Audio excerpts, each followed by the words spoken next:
తన ఇంట్లో అటకపై తన కోర్టు కేసుకు సంబంధించిన కాగితాన్ని కట్టలు కట్టలుగా ఉంచేవారు.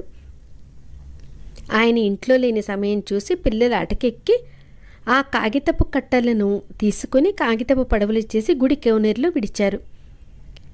సుందరమయ్యర్ ఇంటికి వచ్చిన తర్వాత తన కాగితాలకు పట్టిన గతి చూసి ఉగ్రుడైపోయారు.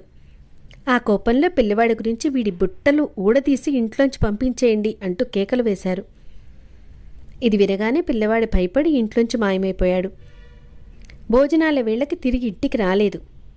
4 పక్కలా వెతికారు. దుఃఖంలో ఆలయ కోనీటిలో దూకాడేమో, అందులో మునిగిపోయాడేమో అని కూడా భయపడ్డారు.